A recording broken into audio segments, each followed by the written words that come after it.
राजस्थान की हवा महल विधानसभा सीट पर बीजेपी के कैंडिडेट बाल मुकुंद आचार्य ने जीत दर्ज करके सबको चौंका दिया। रिजल्ट आने के कुछ ही घंटों बाद बाल मुकुंद आचार्य क्यों चर्चा में आ गए, उन्होंने ऐसा क्या किया, क्यों इंटरनेट पर उनके वीडियोज वायरल हो गए, इन तमाम सवालों के जवाब इंडिया टीवी के संवाददाता पवन नारा से बातचीत में खुद बाल मुकुंद आचार्य ने दिए। आपको दिखाते हैं ये एक्सक्लूसिव इंटरव्यू।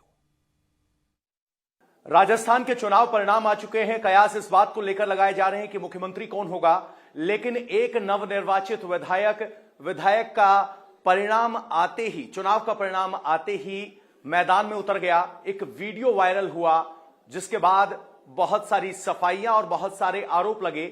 आचार्य बाल मुकुंद इस वक्त हमारे साथ हैं, हवा महल से नवनिर्वाचित विधायक हैं। बाल मुकुंद जी, लोगों के मन में सबसे पहला सवाल यह है, कौन है आचार्य बाल मुकुंद जो चुनाव के परिणाम आते ही अगले दिन धमकाते हुए नजर आ रहे हैं लोगों को? नमस्कार, मैं स्वामी बाल मुकुंदाचार्य और श्री दक्षिण मुखी बालाजी हाथोस धाम पीठ का मैं सेवादार हूं, जो एक प्राचीन पीठ है जिसका 500 वर्षों का इतिहास है और आमेर के राजाओं के द्वारा वह स्थापित है। और उस पीठ की परंपरा के अनुरूप मैं वहां मुख्य सेवादार के रूप में पिछले लगभग 30 वर्षों से मैं वहां सेवा दे रहा हूं और मूल स्थान और निवास घर इसी हवा महल विधानसभा का मेरा रहा है। मेरा लगभग 35 से 40 वर्षों का अनुभव बता रहा हूं मैं। 48 का भी हूं। विश्व हिंदू परिषद, बजरंग दल और स्वयंसेवक संघ में मैं बराबर कार्य करता रहा हूं। शाखा में नियमित रहा हूं। राम मंदिर आंदोलनों में निरंतर काम किया हूं। वर्तमान में अखिल भारतीय संत समिति राजस्थान का मैं अध्यक्ष हूं और अध्यक्ष होने के नाते सनातन के कई कार्यों को निरंतर मैं कर रहा हूं। जो आपने पूरा अपना परिचय दिया, इसमें संत जो परिचय है, इसी संत परिचय से कहा जा रहा है कि कुछ लोगों को आपसे डरना चाहिए।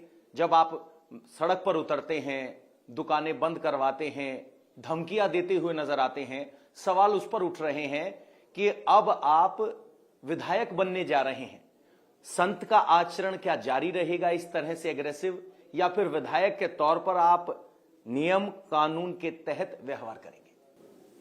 देखिए, पिछले कई वर्षों से कई संगठनों के साथ मिलकर हम लोग इस शहर को, परकोटे को बचाने के कार्य में लगे हैं। ये संघर्ष हमारा जारी है। विधायक मैं अभी बना हूं, कुछ दिन बीते हैं, और विधायक से पहले मैं अखिल भारतीय संत समिति का अध्यक्ष होने के नाते शहर में प्राचीन मंदिरों को बचाने का संघर्ष जारी था। मंदिरों को खंडित किया गया, मूर्तियों को खंडित किया गया, मंदिरों के स्थान पे कचरा घर बनाए गए, कई शौचालय इत्यादि भी बना दिए। ये प्राचीन स्थानों को बचाते बचाते ये अभियान चल रहा था। इसी बीच भारतीय जनता पार्टी ने मुझ पर विश्वास किया और हवा महल विधानसभा से मुझे प्रत्याशी के रूप में यहाँ लोगों की सेवा के लिए भेजा और यहाँ 2.5 लाख लोगों की सेवा का मुझे आशीर्वाद मिला और मैं यहाँ से अभी एक विधायक के रूप में चुना गया। इसी बीच हम लोगों की मांगे रही पिछली कि इस पूरे क्षेत्र में चारों तरफ अवैध मांस के व्यापार चल रहे हैं और अवैध मांस के व्यापार सड़क के ऊपर चल रहे हैं, खुले में चल रहे हैं, बिना नियम कायदे के चल रहे हैं और वह बीमारी का कारण भी बन रहे हैं। और वहां उस क्षेत्र में, उस दुकान के आसपास 20-25 कुत्ते जहां बैठे होते हैं, वो लोगों को अटैक कर रहे हैं, नुकसान पहुंचा रहे हैं, स्कूल जाने वाले बच्चों को नुकसान पहुंचा रहे हैं। और जिन लोगों को व्रत है, नियम रखते हैं या इस चीज से परहेज है, उन लोगों को नहीं चाहते हुए वह दुर्गंध आती है, वह देखना पड़ता है, उनको उससे परेशानी होती है। और आसपास बहुत सारे यहाँ प्राचीन स्थान है, मंदिर है, इसको अपराकाशी कहते हैं। ये टूरिस्ट पॉइंट है, बहुत सारा टूरिस्ट यहाँ आता है देखने को। जब यहाँ गंदगी देखता है, जाम देखता है, यहाँ की ये सारी फोटो खिंचती है, छाया चित्र बनता है, देश विदेश में जाता है, हमारी शहर की बदनामी होती है। हमें इस परकोटे को बचाना है और नियम कायदे से कोई काम चले तो इसमें कोई बुराई भी नहीं है। तो हमने कोई धमकाया नहीं, हमने अधिकारी जो 5 साल से सोए थे उन अधिकारियों को जगाया है और वो जगाते रहेंगे, क्योंकि अधिकारियों की अनदेखी, प्रशासन की अनदेखी, पिछली सरकार की अनदेखी शहर को इस हाल में डाल दिया कि आज शहर का हाल खराब है। जाम इतना ज्यादा लग चुका है, शहर में कोई आना पसंद ही नहीं करता। और तो और शहर में जो स्थितियां परिस्थितियां बना दी, एक भय का माहौल है कि लोग शहर छोड़कर भागने को तैयार हैं।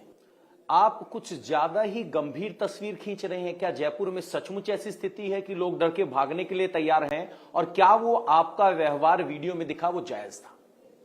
देखिए, जब अधिकारी ये कह रहा है, अधिकारी झूठ बोलते हैं। 5 साल से एक बात बताओ, नगर निगम में अचानक हजारों लाइसेंस मांगने वाले कहां से आ गए एक दिन में? आप उनसे पूछो ये बात, मुझसे मत पूछो। अब मैंने तो कर दिया जो करना है, अब अधिकारी से आपका पूछना बनता है, नगर निगम से पूछना बनता है कि साहब ये अचानक हजारों लोग लाइसेंस की अप्लाई एक दिन में क्यों कर रहे हैं? एक दिन में क्या हुआ ऐसा कि एक साथ लाइन लग गई लाइसेंस की? यहाँ के प्रमुख पत्रिकाएं लेख दिया है उन्होंने, आज इतने अप्लाई, आज इतने अप्लाई, आज इतने अप्लाई।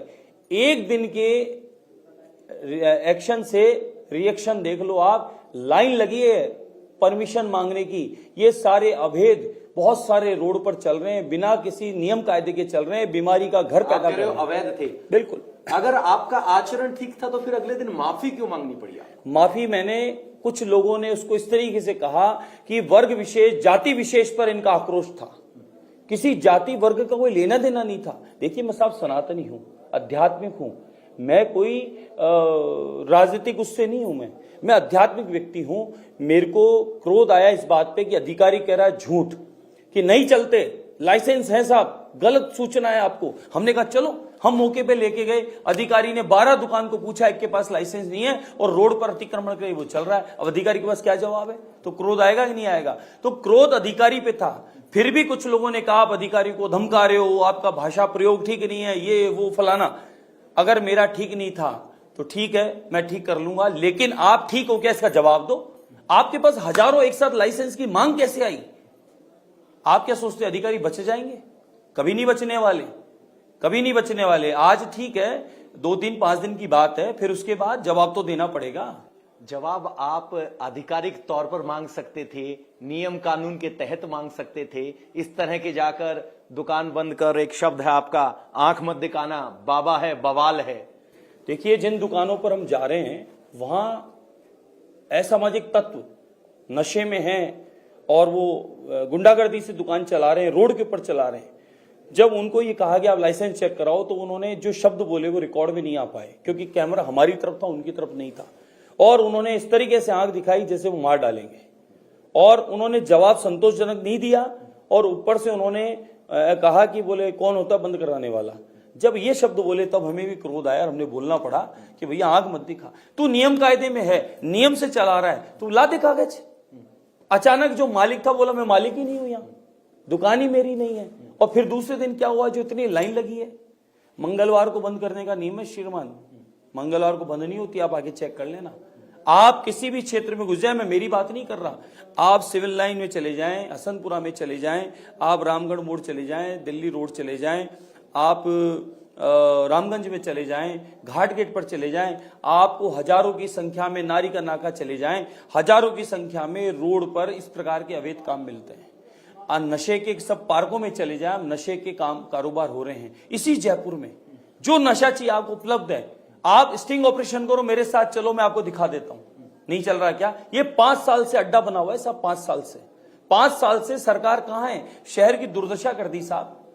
अरबों रुपया, करोड़ों रुपया आया इसको सजाने के लिए, आपकी कहां गया वो पैसा? सुधार की योजना क्या है? ऐसे ही जमीन पर उतर के एक्शन होगा या आप अधिकारियों के मार्फत पूछेंगे? तकनीकी तौर पर देखा जाए तो विधायक किस बात पर देखिए कुछ लाइसेंस चेक कर रहा है? दूसरी बात ये, आप निर्वाचित हैं, शपथ भी नहीं हुई है अभी, तो क्या ये जायज था? आप अधिकारियों को कह सकते थे ये चेक कीजिए, आप उनको तलब कर सकते थे, लेकिन क्या ग्राउंड पे उतरकर आप इस तरह से लाइसेंस चेक कर सकते हैं?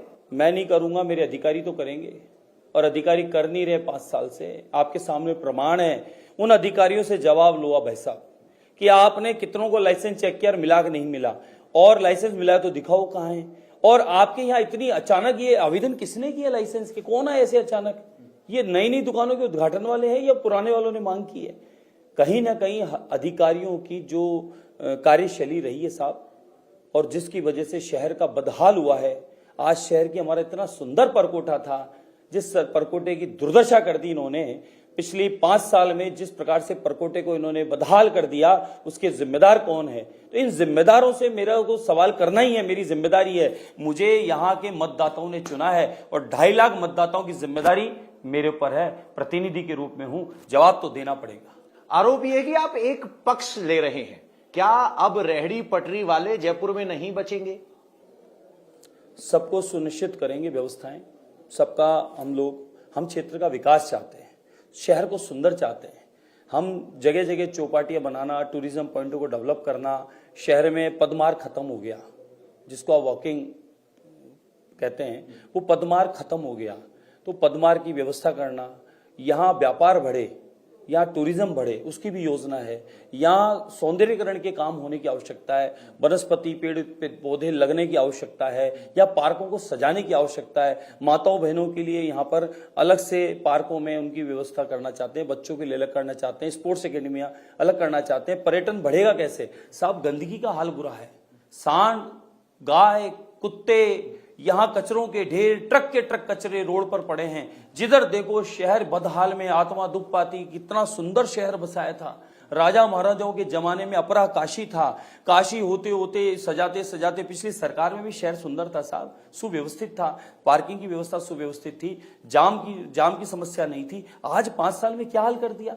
5 साल से 5 स्टार होटल में रह के समय पास किया, अपराधियों का अड्डा बन गया शहर। और आज देख रहे हो किस प्रकार के कांड हो रहे हैं। हम लोगों को, अधिकारियों को जगाने का काम है, उनको जगाना पड़ेगा। काम उन्हें ही करना है, जगाने का काम है। अंदाज यही बरकरार रहेगा या बदलाव होगा? अगर देखिए साहब, अगर काम समय पर नहीं मिलेगा और इनको ये गलतफहमी हो कि ये स्वामी जी जो हैं या मिठाई खाने, माला पहनने, स्वागत सत्कार ही कराने आए हैं। देखिए, स्वागत सत्कार अपनी जगह ठीक है, लेकिन साल भर तो स्वागत में नहीं बिताया जाएगा। एक्टिव तो होना पड़ेगा, काम तो करना पड़ेगा। ये जिम्मेदारी है साहब हमारी। मैं किस मुहूर्त का इंतजार करूंगा?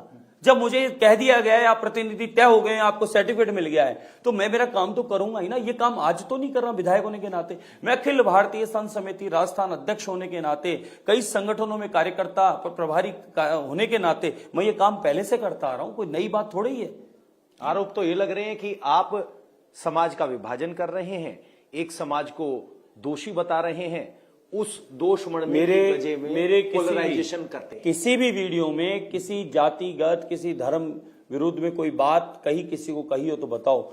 ये व्यवसाय करने वाले वो कोई भी हो, किसी भी जाति, समाज, धर्म का मानने वाला हो, अवैध काम करने वाला, गलत काम करने वाला कहीं भी ठीक नहीं है, न हमारे लिए, न शहर के लिए, न देश के लिए। एक सवाल ये, आप हवा महल का प्रतिनिधित्व करते हैं।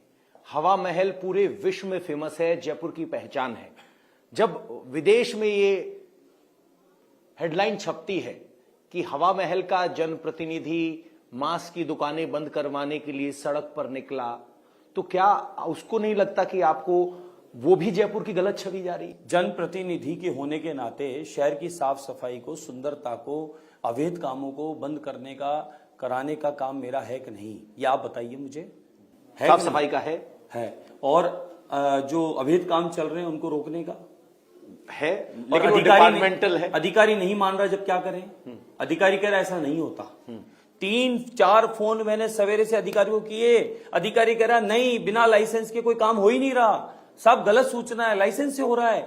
137 लाइसेंस दिए हैं। मैं कह रहा हूं साहब 2037 दुकानें हैं, लाइसेंस 137 के दिए हैं, और वो दुकानें हैं, आपको दिखाता हूं, मेरे कार्यालय के ठीक सामने है।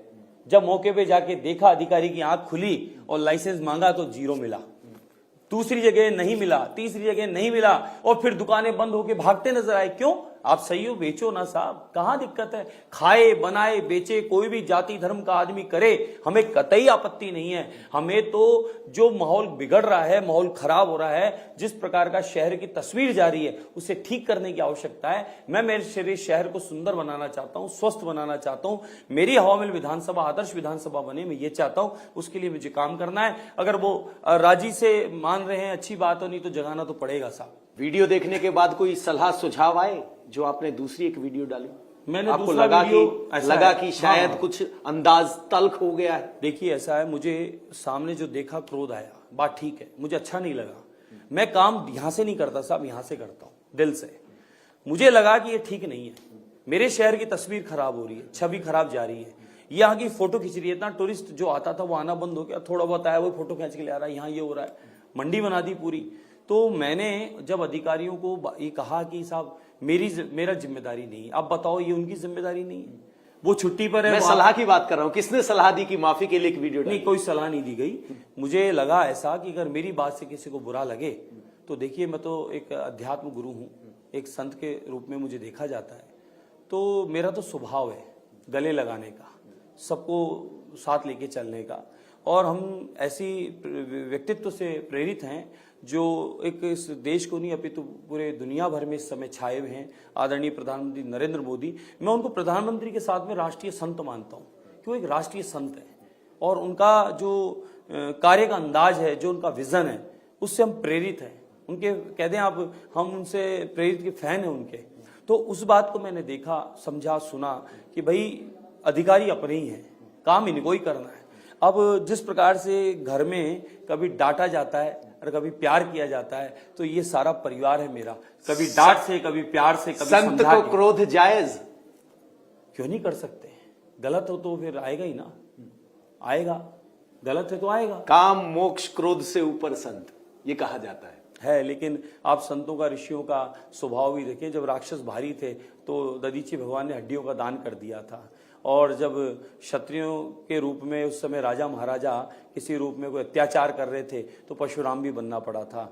और जब वेद व्यास जैसे ग्रंथों को लेकर और इस पूरे जगत और दुनिया को शास्त्रों का ज्ञान दे रहे थे, तो माँ सरस्वती की कृपा लेकर तो कई बार व्यास जी भी, तो यानी हम लोगों को स्वभाव में सभी प्रकार के स्वरूप रखने ही पड़ते हैं। जिस प्रकार से मैंने कहा कि कभी डांट से कभी प्यार से, तो पहले जब उनको जगाना बहुत जरूरी था, और मैंने देखा उसके बाद में सब एक्टिव हैं। इस समय बाजार में आप देखो, दुकानों की स्थिति देखो, बाजार में जो लगाते थे उनकी स्थिति देखो, नगर निगम में लाइन लगी है वो देखो, रेवेन्यू बढ़ गया है उनका। आलोचना तो मैंने आपकी कर दी कि आपकी वीडियो को देख के जो आलोचना हुई, सवाल ये है कि कोई धमकियां भी मिली? कोई धमकियां मिल रही है, कुछ पाकिस्तान में वीडियो डाले गए हैं, कुछ कोई हैदराबाद से डाल रहा है, कोई उस पर ट्विटर पे लिख रहा है, बहुत अभद्र और बद्दी कुछ लिख रहे हैं, लेकिन उससे विचार नहीं है। देखिए, ये जिस क्षेत्र में आ गए तो आलोचनाएं भी होगी, अच्छा भी, लेकिन मैंने एक अनुभव किया, करोड़ों लोगों ने उसको अप्रिशिएट किया है, करोड़ों लोगों ने अप्रिशिएट किया है, कहा है बिल्कुल ठीक है, शहर साफ सुथरा और सुंदर होना चाहिए, गलत तो गलत है। तो ऐसा नहीं है, अब कुछ करने निकलोगे तो व्यवधान भी उत्पन्न होंगे ही होंगे साहब, लेकिन मेरा तो उद्देश्य है मेरा शहर सुंदर हो, साफ सुथरा हो, मेरा यहाँ का टूरिज्म बढ़े, व्यापार बढ़े, और यहाँ पर माताओं बहनों को सुरक्षा मिले, और मेरे यहाँ जितने भी पार्क हैं उनमें बच्चे खेलते मुझे नजर आवें। अभी वहाँ नशेड़ी नजर आते हैं, और मैं कहूँ, मैं तो बार बार कहता हूँ सब मीडिया को, आपको लगता है कि मैं ठीक नहीं हूँ, मेरे साथ चलो, मैं स्टिंग कराता हूँ आपको, मैं जो पॉइंट बताता हूँ वहाँ ये चीजें ना मिले तो आप मुझे काउंटर करो, क्योंकि ये सब चीजें हमने देखी है साहब, नजदीक से देखी है, जा के हम देखते हैं। और हम 5 साल में बहुत शिकायतें की हैं, 5 साल में जूं नहीं रहेंगी है अधिकारियों के। ये राजनीतिक बात नहीं कर रहा हूं मैं साहब, बिल्कुल राजनीतिक बात नहीं कर रहा हूं। यही अधिकारी अब काम करेंगे, आप देखना, काम कराने आपको कराना होगा, तो स्वभाव में इनके नहीं करना। मैं इस बात से आपकी सहमत हूं कि आप जनप्रतिनिधि होने के नाते अपने क्षेत्र का विकास करना आपकी प्राथमिकता है, और हमारी आलोचना इस बात को लेकर है कि हर चीज के लिए नियम, कायदे, कानून है, उनके जरिए हो सकता है। अगर फैसला ऑन द स्पॉट का अंदाज होगा तो फिर कानून क्या काम आएगा? कानून के द्वारा ही हुआ, हम तो उसके बर्तन भांडे उठा के लाए नहीं, हम तो उसका सामान जब्त करे नहीं, हम तो अधिकारी को ये बताए कि साहब इससे पूछो लाइसेंस है क्या, नहीं है, इससे पूछो रोड पर ही बना के बेचने का इसको अधिकार है क्या, नहीं है, तो फिर हम सही है कि गलत है। अधिकारी कह रहा है कि नहीं ऐसा है, नहीं होता, तो क्या करे, जब नहीं होता तो उसको प्रत्यक्ष दिखाएंगे ना, वो झूठ पे झूठ बोले जाएगा, फर्जी चालान बनाएगा, और कहीं कोई दोस्ती निभाएगा किसी से, तो फिर क्या करेंगे हम, मौके पर बताएंगे ना।